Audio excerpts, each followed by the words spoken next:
नमस्कार.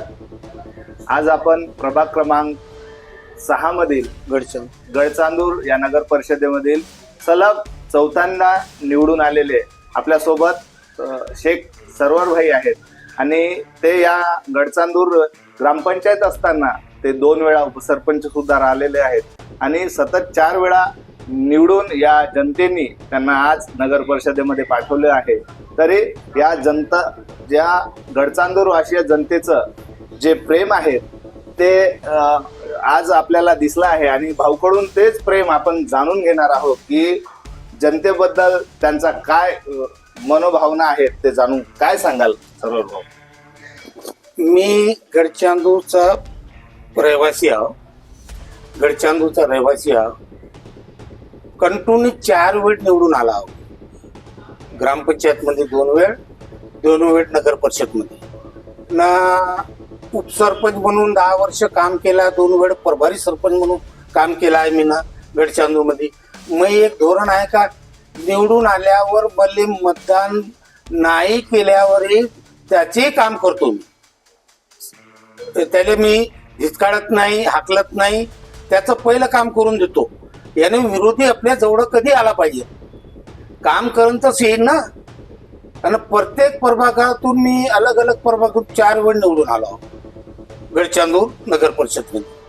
आणि कुठं अन्याय होत असेल तर तिथं उभं राहतो मी, न्याय देतो, कोणाला भेट नाही ना. मी काही इकडे तिकडे आडवे तेवढे काम करत नाही. मी स्वतःचा घरचा स्ट्रॉंग कास्तकार आहो, बिझनेसमॅन आहो, समजले का. जनतेचं प्रेम आहे. गडचांदूर मध्ये कोण्याही वाड्यातून राहिलं तर मी निवडून येतो. एक छबी आहे मी, समजले का. माझ्या समाजाचे 50 मतदार नाही माझ्या समाजाचे, तरी त्या वाड्यातून मी निवडून येतो. हे मोठी गोष्ट आहे.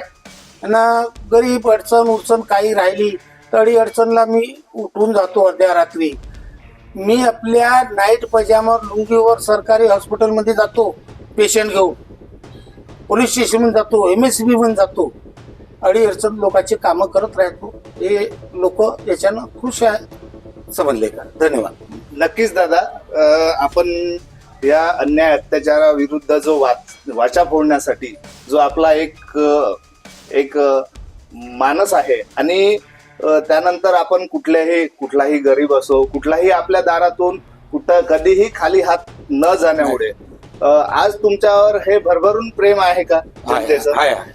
अर्ध्या रात्री राव, अडचण राव, कोणाचं गरीबाचं लग्न राव, मी मदत करतो. काही ना काही तरी मदत करतो.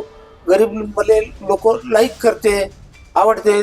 जात नाही पात नाही, कोणताही व्यक्ती राव त्याला मी उठून समाधान काम करतो. नक्कीच दादा, आज आपण मोठ्या विजय संपादन केला आहे आणि या विजयामध्ये मतदारांनी जो आपल्या भरभरून असा कौल दिला, तुमच्या पदरात जे मतारूपी आशीर्वाद टाकला, त्या जनतेला काय आश्वस्त कराल, काय सांगाल, काय आभार मानाल? पण जनतेच्या हिशोबानं मी काम करतो. त्याला विचारून रोड, रस्ते, नाल्या, खंबे हे काम करतो. पाईपलाईन काम करतो. जनतेला विचारून निर्णय घेतो. मी आपल्या मनानं काम करत नाही. हे एवढी इच्छा आहे. निवडून दिल्याबद्दल मी जनतेचं आभार मानतो, शुभेच्छा देतो जनतेला. पुन्हा वेळेवर मी धावत नाही. नवीन वर्षासंदर्भात पुष्कळ कामं करणारा पुन्हा जनतेला हार्दिक शुभेच्छा देतो. धन्यवाद करतो जनतेचं.